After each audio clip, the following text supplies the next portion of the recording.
Good morning, Glory. How are you? I am fine. I hope you are the same. Welcome to my studio.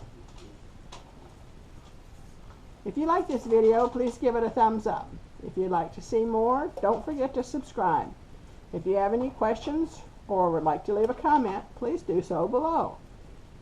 You can contact me through my Facebook page or through Twitter or by one of the links that I have provided below. Today we're going to be showing you part 2 of glazing the Monstrosity Mug. It's a long process, so we broke it down into 3 sections. This is part 2. At the end of part 3, I will have some images of the finished piece after it came out of the final firing in the kiln. I hope you enjoy it, and I'll see you in the studio. And I got all those done. Okay, so now I'm going to put the pupils on them. And I use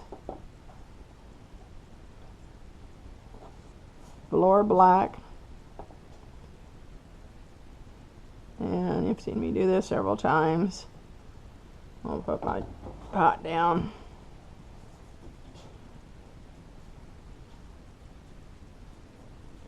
It's kind of drying out. It's been open for 6 days, so. But I like them to get to a certain consistency, and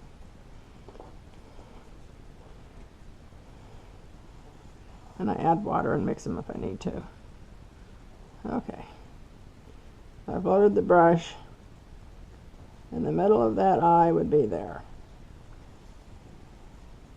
The middle of this eye would be here.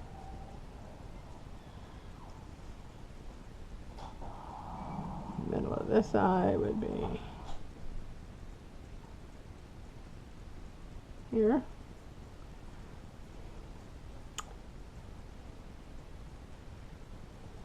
And that's the pupil for that one. I don't quite like that pupil, it's not quite round. Not that it has to be round, because some of these are more animal than anything. So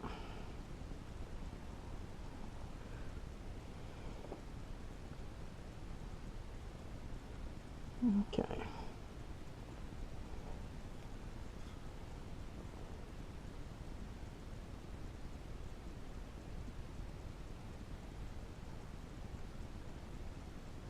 Then on most of the pieces I try to match the pupil size, unless I've made 2 size eyes. But on the Monstrosity mugs, they've got all different size eyes, so I just try to make the pupil look good. And once I start getting to this point, I want to make sure I'm not sticking my fingers on the pupils I've already done. So I have to be a little bit more careful about how the way I hold it. And this one we had said we were going to do kind of an animal eye like that.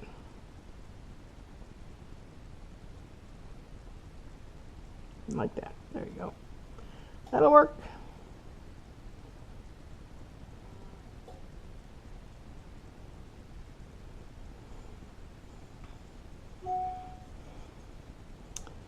And this guy,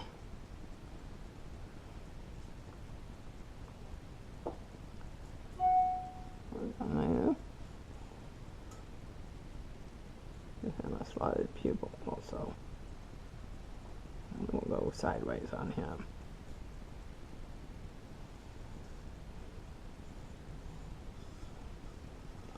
Make it the same distance from each side.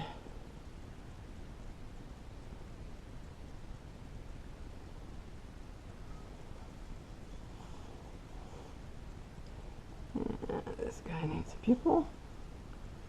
And I think we're on the last one. And we can get on to the fun stuff, the glazing. Have the face and the horns and putting on freckles. It said on the planter that I was going to show you freckles, and I decided I liked him and the video camera ran out. So I didn't do freckles. So this guy is definitely going to have freckles. So you'll get to see them. Alright. So now I just pick a face. Probably, I think I'm going to pick this guy's face to start with. And don't usually have a preset, predetermined idea of what he's going to be. So I usually start just adding glazes as sort of a wash to start with. With the black on them, they're all going to be a little bit muted anyway. And these I like to be kind of more of a watercolory effect. So that's what I do. So I'll pick up a little purple for down here. And I'll blend it up into the green. And bring the purple up on the nose. I'll pick up some browns. And this is when I just start adding colors that I think are going to look good. I've got several noses and faces to consider. And as I do the shading and the detail, I'll start to sort of camouflage these colors where they go in and out. And this, I'm going to put some peach on his cheek. I'm going to put some peach under here. And the only thing I'm really worrying about right now is that I get a good base coverage and that I don't leave any hard lines where I have glazed so that it doesn't look like a brush stroke. But if I do that, it won't be so bad because I can always blend and stipple over it. And so I put a little salmon on there because I wanted it a little more predominant. And I'm going to make his nose light red. I'm trying to mention the color so that if you are interested, you'll know what they are, to see how I get them to blend together.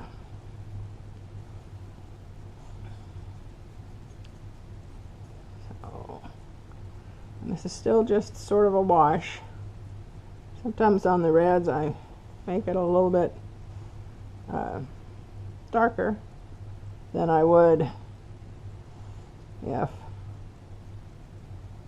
I was using a different color. So I'm going to start picking up some of the more, what I call a lot of the light browns, the antique ivory, the sand dune, the tumbleweed, all those kinds of browns that I can mix to make different flesh tones. Sometimes I mix in green and chartreuse to make the flesh tones depending on the creature thing that I'm making. And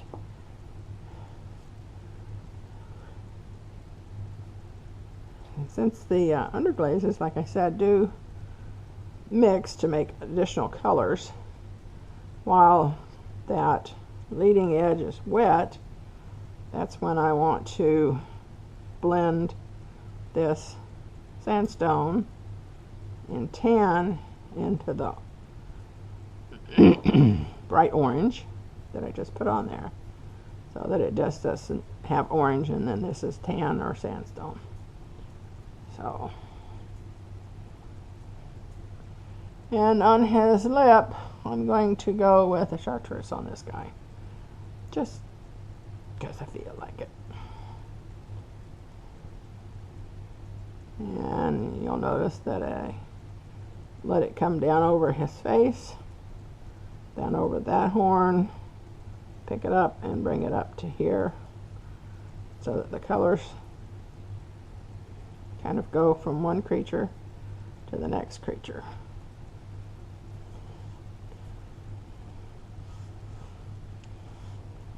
So this guy, I'm going to give him some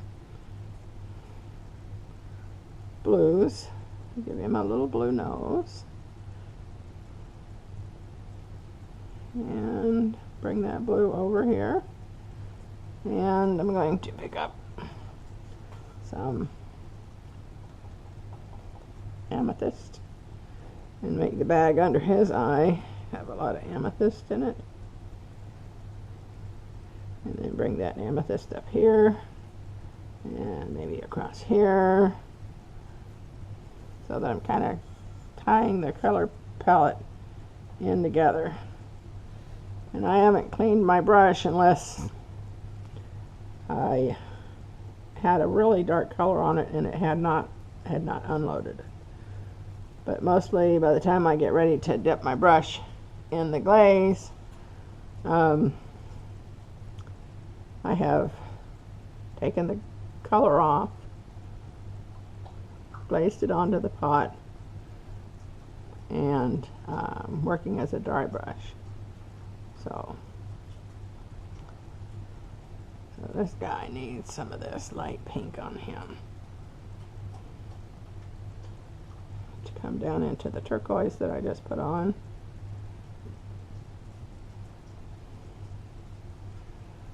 So he'll have this pink up here, and on the other side I think we're going to have just yellow.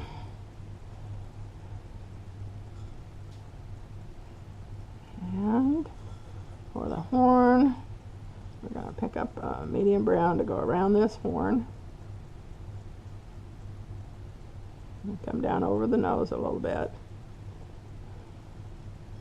and up across that yellow and blend it in.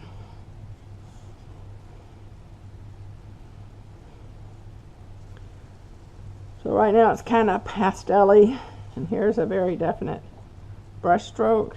So I'll pick up a little water, blend that out, because I don't want a brush stroke showing.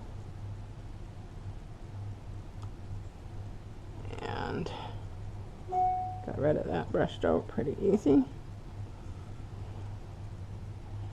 going to pick up a little rosy mauve and try it down here on the chin. Mostly it burns out, but it does leave sometimes when it's used with or on top of another glaze a nice color. So we'll do that there. And we will blend that out. So now I have quite a few different colors in here, so that it's not just one color. And even up above the eye, blend that in, blend that in. Try to stay off of the white of the eye. And so back here, we're going to pick up a little bit of this medium brown to come under here, which is the handle and also the tongue. And if I sculpted it the way I had hoped to sculpt it, it will be really interesting the way you hold this. And we'll see if that works when we get through. Okay, I'm just going to take this brown up over the lip. That way I know that I didn't miss the lip and have a white line at the edge of the lip. And I'm going to take this bright red and glaze the bottom of the tongue. Still has a little bit of that salmon that I just put on the lower lip.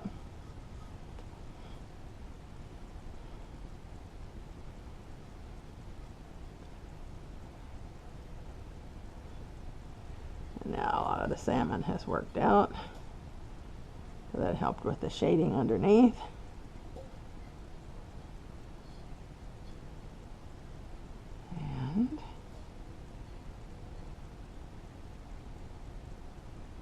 This nice big red tongue's going to make the red on the inside look good. Or vice versa. They'll make each other look good. And I'm going to try try to keep this on the tongue and not blend it too much onto the rest.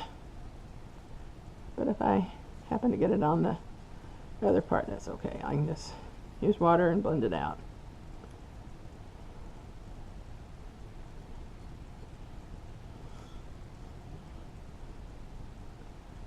Getting under the handle is always an area where you could miss a little spot, so try to take a little extra care. You don't have to get too close to there because that black will camouflage that.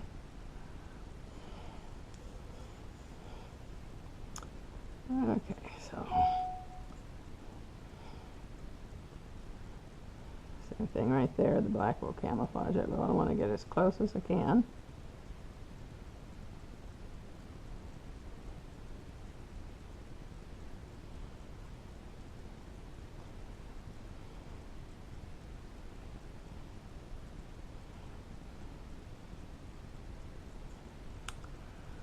Okay.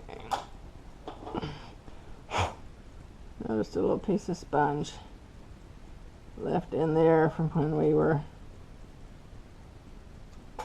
cleaning it. Not getting it out. All right.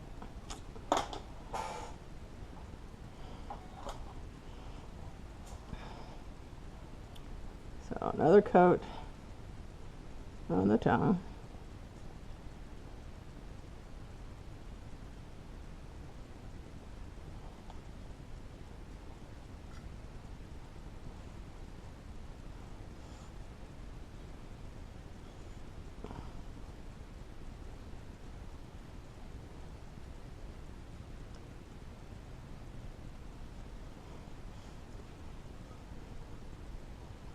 I'm not worried that it's completely opaque because this is all kind of a wash with some texture on it. Okay, so we're gonna, just while we've got the red in the brush, we'll hit this lower lip.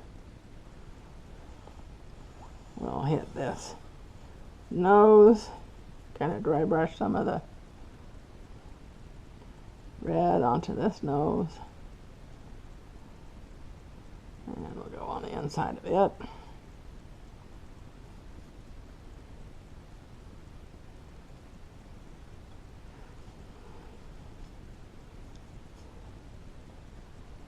And I'm going to pick up some of the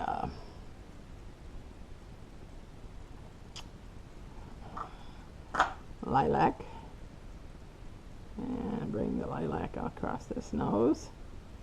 Across this nose, up here and above the eye, and maybe bring it down from this eye.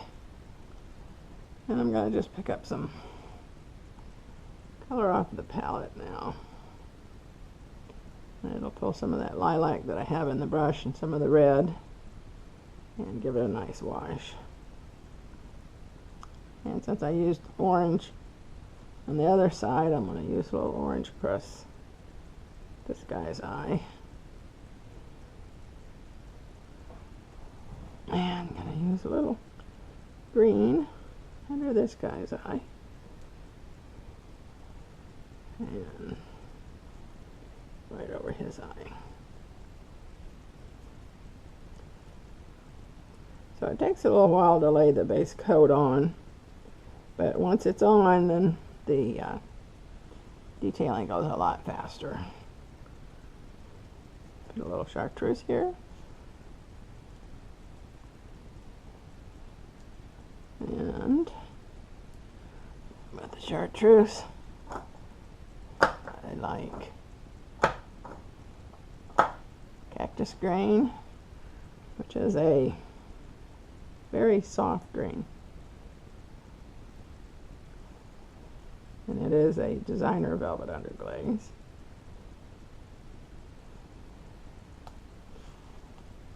And then I will pick up some of the browns. This is tan.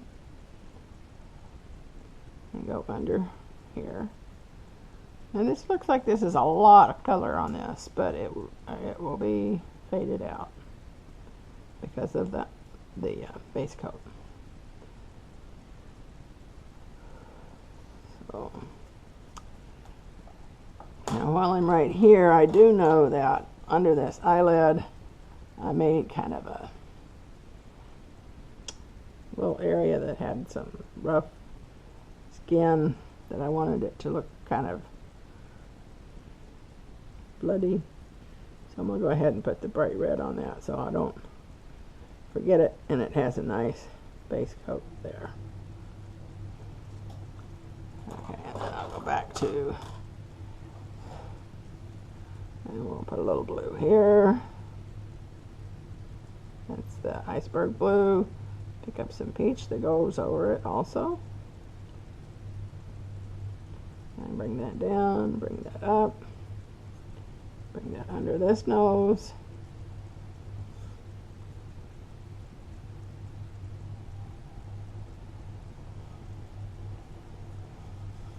And I put salmon on that lip under there, so I'm going to put a little salmon here.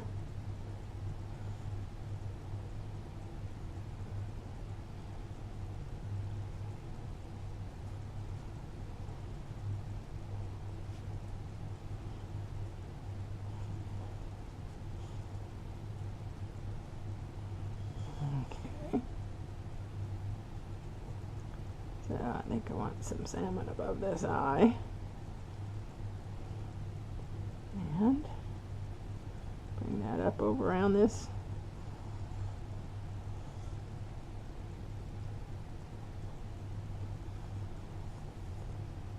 Around this horn. And I'm going to bun that out that way just a little.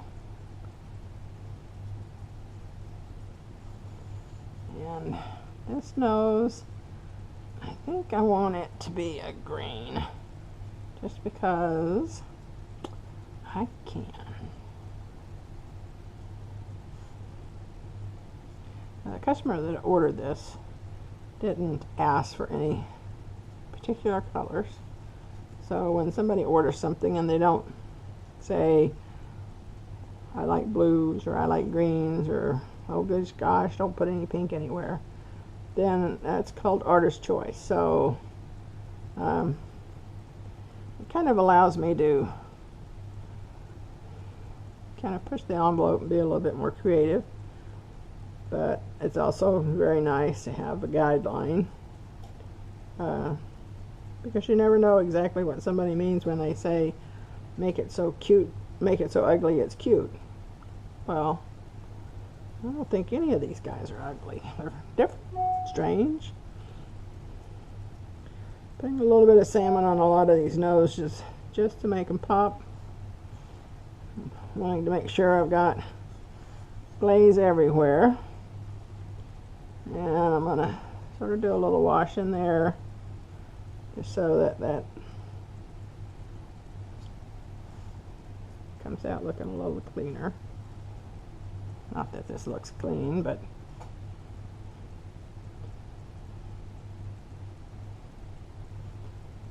okay, and around his eye we're going to go with this bright orange. Get right up on the lid, pull it down, maybe pull some up there. And this guy needs an interesting nose, so he's going to get kind of a teddy bear brown nose, just so that it shows up. And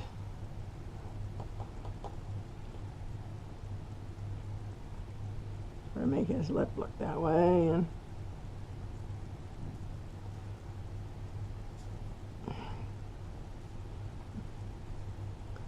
gonna pick up just some regular yellow and bring that on over here, and bring it across his brow up here. So we're kind of getting around where we started. I want to make sure all this top kind of has some color. So we come back in and hit some highlights.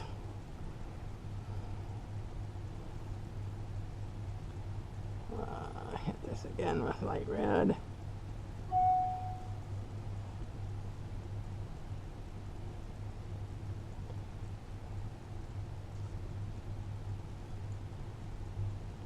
Blend that color right there so there's no distinct line.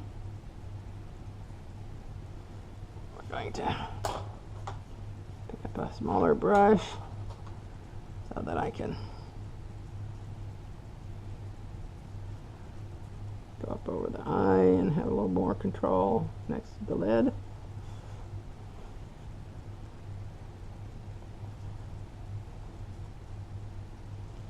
So now I'm going to start putting color right next to the eye. And this doesn't take a lot of color, so some of it I'm picking up off of my palette.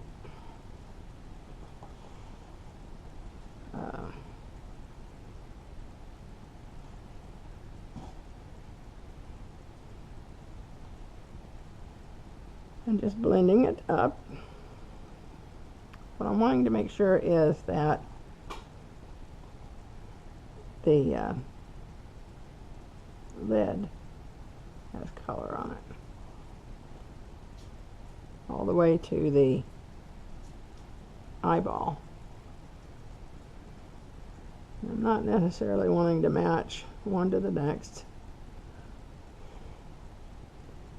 But I can kind of blend that in. I'm going to pick up some peach. Sort of glazing this in double time so that we can get it done as quickly as I can, so the video's not forever to view. And gotta just put some red in his mouth. Maybe some red around the ring of the nose. Put some red here. Put some of that lip color here. Blend it. Kind of go into some of the cracks.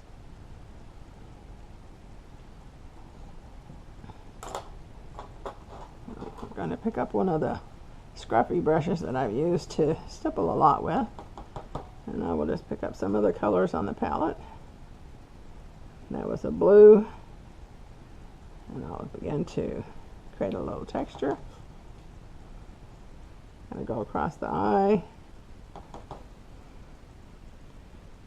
And so when somebody says, oh, make one just like that for me, you can see it would be impossible to match these brush strokes for several reasons, one of which is I never know what colors are on the palette. And I'm just using them as I need them. So, alright, some of these glazes that I have collected from my water, so a lot of times I use those for the horns. And then I'll pick up a little bit of the black. And it's diluted down, but that way the water gets down in all the cracks. And let's see, there was another horn someplace, or was that it? Oh, he had another horn over here.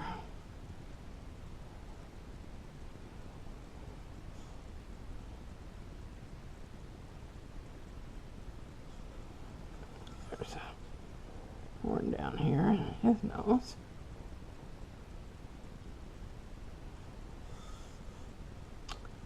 One down here.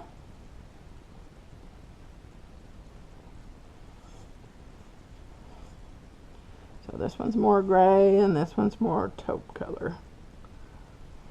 So I'm going to offload some of that, dry the water out of my paintbrush on my wash rag. So now I can stipple that color out across to tie it into the rest. And I just sort of want to check to make sure I don't have any hard lines that I don't like. That's kind of a hard line there. Sort of blend that in. Make sure that's all got glaze. Make sure that's got glaze. Put some of this mauve or rose. I guess that's the rose. We'll give it a shot. I think it usually burns out, so we'll see. And so, clean my brush off. Sort of bring that color down here and up across. Maybe a little bit on there. Just sort of tie it in.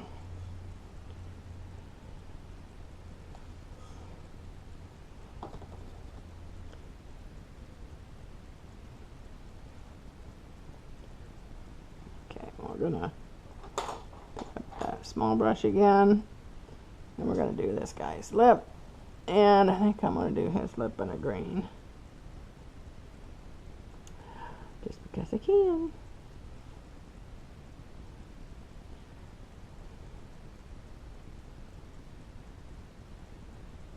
Talking to some folks today about choosing colors and color wheels, and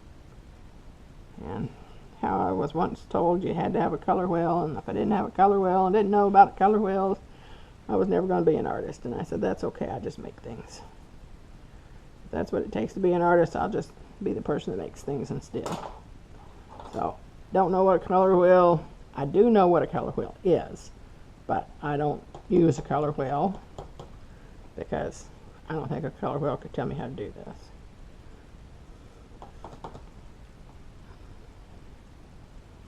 Okay, we're going to make this lip a little bit more distinctive. And I have this lip color that is tan and salmon and a little bit of radiant red. And I call it the non-generic lip color.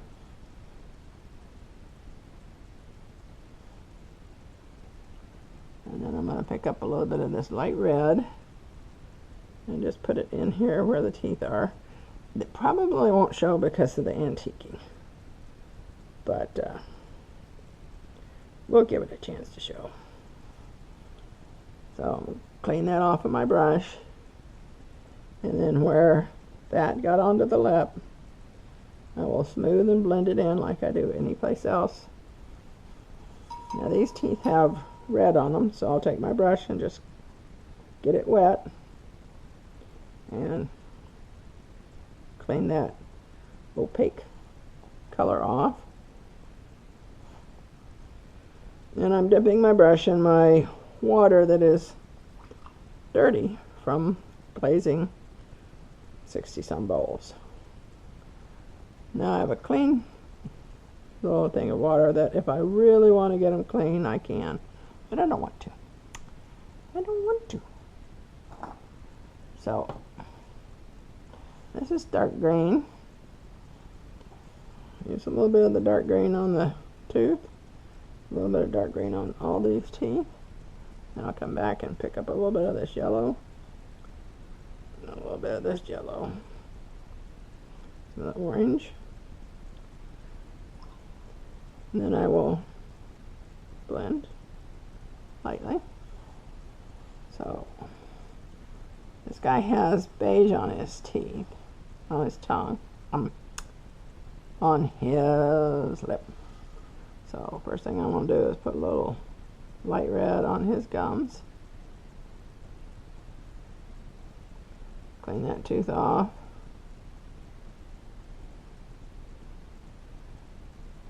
I might put a little of this radiant red so it pops a little bit more.